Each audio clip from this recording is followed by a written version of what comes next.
Yes, katonda gwe yawa n'ennume ezaala amulekerawo kolima n'okuba nti omuli awo temwagaliza abantu omukama gwe yawa n'omukisa nkugambye omukisa gw'omuntu osobola kuba nti ogustopinga. Bangi bamuvuma, bangi bamuyita omuzinyi, bangi balowooza bagamba omuli awo tasobola kumalako.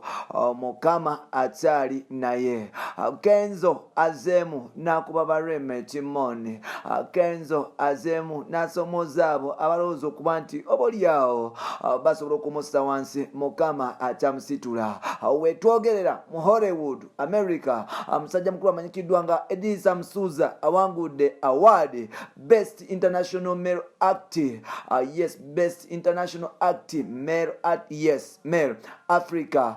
Yes, Awaadi eno agirese mu Uganda nga gijja mu America. Tukwaniriza mpola k'omukutu gwaffe omuganzi ogumanyikiddwa nga Uganda Mukamooli amanya n'eddoboozi Pampita Ntambi Jimso Namalunde Kibwaya Maxode Junior. Webale kuba nti otambula naffe, webale kuba nti osubscribinga, webale kuba nti otwagala, webale kuba nti oboolyawo tubongako mpola olwebaddemu kuba nti oleka opinion yoyo wali mu comment section mpola netambula ffenna tubulire kikyolowooza ku story zonna zetteekayo. Kwata story, copying story, sharing mu Facebook groups, sharing ne mu WhatsApp groups, sharing ne bachalibo bazifune mpola obubaka bubeere nga tubatukako. Kugambye Pampita Ntambi Jimso Namalunde Kibwaya Maxode Junior. Ku Facebook nkosa Ntambi Jimso, genda wali ku Twitter nkosa Jimso 16, ate nga bogenda ku TikTok nkosa Jimso 16. Boda wali ku Instagram nkosa Ntambi Jimso 5. Gendayo ononyeko mpola tutambule ffenna mpola nakulwa leero ngenda kwogera ku musajja mukulu eyava e Masaka nayingira ku street ze Kampala. No, musajja ono yabeera wali ku Nakivubo natandika okuba nti ayiya obulamu. Yabeera nga mu kisaawe Namboole mu kigunda ky'omwaka nga yeegomba bayimbi, era ebiseera ebyo musajja mukulu oyo gwe bayita Eddy Kenzo yali atunda maziko gata ne piraawo ng'akolera musajja mukulu amanyikiddwa nga Balamu Barugahari. Musajja oyo yagenda mu maaso n'okubeera nti oboolyawo agezaako ekiro ekyo omupiira era nga teyali musambi mubi.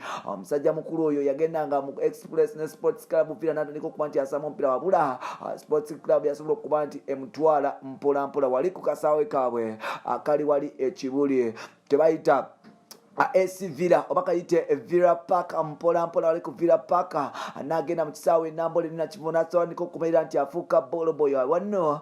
Yavaayo n'atandika okuba nti ekiro ky'omupiira kimutwala mu maaso. Yagenda ku Lubiri SS nga teyasoma yadde secondary, n'atandika okuba nti azaama omupiira. Bambi teyasobola kuba nti atuula senior 4. Musajja mukulu oyo bambi ebyokusoma n'akivaamu mpola. Bangi bamusekerera mbu tamanyi Luzungu, bangi batandika okuba nti bamujajinga, bangi batandika okuba nti bamusekerera nga batamanyi Luzungu. Musuuza omusajja mukulu okuva e Masaka byonna ayingidde ekibuga Kampala atandise okuba nti apambana, ategezaako okuba nti akola ebintu eby'ettabu ebyakabe. Yagezaako okuba nti ayingira mu music industry. Bw'atyo bwe yasangira musajja mukulu amanyikiddwa nga Frank Kiseka aka Raga Piper ne bagenda mu studio awo ng'ebiseera bali ne yiyamoze nga wakabi nnyo. Kenzo yatandika okuba nti ayimba nga bayiyamoze batabu ne Mickey Wine wabula yiyamoze yatandika okuba nti amistreatinga Kenzo n'amuvuma nga bali fala. Bwe kityo n'atandika okuba nti yali enkoko nga musajja mukulu oyo bamuwa kye bayita kikomerero kya 10. Hasola teya giving up. Kana kambata aketakulirako kagenda mu maaso n'okuba nti kakola ebintu byayo. Mukama gwe yawa. Yes, Mukama nga ali ku ludda lwo, Mukama nga tajja kuvaamu, Mukama okkiriza nti ojja kubeera wakabi, obeera wakabi. Otuulanga kuukera ku makya fukamira saba ng'ogenda okwebaka saba. Olwofunira space genda mu maaso obeere nti osaba. Eddy Kenzo sala zatandika okuba nti zimukolera mpola. Yagenda mu maaso n'okuba nti oboolyawo afuna hiti ye eyasooka. Hiti yagifuna mu 2009 mpola. Yanimba yakakola ne mukulu wa Bobi Wine, yes, yakakola ne muto wa Bobi Wine amanyikiddwa nga Michael Mukwaya aka Mickey Wine. Akanano akayimba katandika okuba nti kagenda mu maaso ne kasensera Uganda mpola mpola. Awanno 2010 musajja mukulu gwe bayita Eddy Kenzo yagenda mu maaso n'okuba nti ata gye bayita local anthem oba Uganda anthem oluyimba serulala baluyita stamina lwatandika okuba nti tutambuza Kenzo Uganda mpola mpola. Omwaka gwali gwa 2013 nga guggwako omusajja mukulu yagenda n'attaka video Sita Losi ne katandika okuba nti kakwata 2014 nga Sita Losi atandise okuba nti akwata Uganda. Sita Losi yagenda mu maaso n'okuba nti akwata ensi yonna. Sita Losi mu 2015 Eddy Kenzo ye yali omuyimbi wa East Africa, omuyimbi wa Uganda yasooka okuba nti afuna BET Award ya nominatingibwa mu Best International Act. Wanono Edrisa Msuza yakwata award najireta mu Uganda yagenda mu maaso n'okuba nti nominating mu International Awards Endala era recently twamulabanga musajja mukulu last year atleta Nicolani Awards. Tumulaba mu Afrima, tumulaba mu Best African Entertainment Awards, tumulaba mu Nigerian Awards, tumulaba mu awards zensi yonna. Nakulwa leero musajja mukulu yagenda mu maaso n'okuba nti papa n'obola nti atoba bangi batandika okuba nti bamujerega nga bagamba nti oyo zinyi nga bagamba nti oyo tasobola nga bagamba Rema Yakamala omusajja yagenda sirana nga bagamba nti Kenzo tasobola kubeera wakabi. Bambe mu kukkiriza, bambe mu kubeera wakabi, bambe mu kuba nti akkiriza Mukama Katonda oyo yamutonda ne bazadde be musajja bazadde be abamusala okuba nti bakimuwa.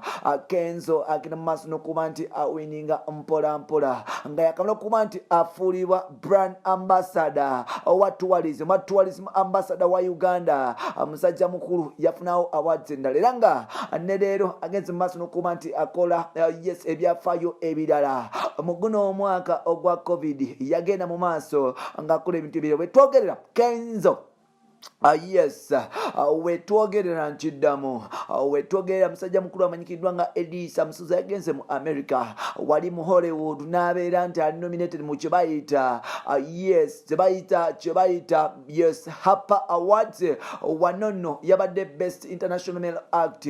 Wanono mwabaddemu babubizi babbana bonna basigadde n'abantu abalala bangi yoga mu kuba nti asola omuntu ali blessed n'okuba nti oba oliawo kyakola kyagala. Award tiyatunudde walala Uganda, Kampala, Uganda, from Nollywood to standing with Eddy Msuza. Musajja ono yagenze mu maaso n'okuba nti atuleetera award endala. Award esoose okuba nti etuuka mu kitongole mu nsi ya Uganda, mu nsi yattu Uganda. Musajja mukulu amanyikiddwa nga Eddy Msuza agenda mu maaso n'okuba nti awuba bendera. Wanono wengambira nti mujje politics mu byobufuzi, wanono wengambira nti Mukama gwe yawana ennuma ezala, wanono wengambira nti abantu abajilase mukomyawo ennugu zammwe. Ennugu tesobola kuzimba, ennugu tesobola tenawe genda kutwala, genda kufana ennugu yo mu mutima.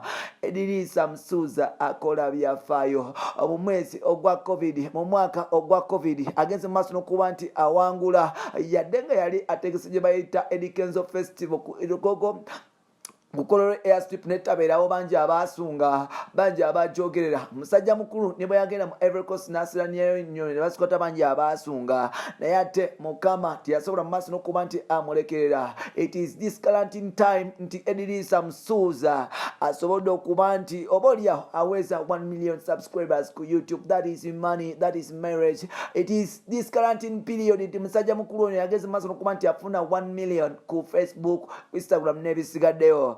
Tikulaga nti musajja mukulu amanyikiddwa nga Uncle Eddy Katonda akyali ku ludda lwe. Yadde nga bamusalawo n'okuba nti bamuvuma in this quarantine period, musajja mukulu yagenda n'okuba nti yefunira ogufo nga ye tourism ambassador we Uganda era nga yitibwa His Excellency Eddy Msuza oba His Excellency Eddy Kenzo, tourism ambassador we Uganda.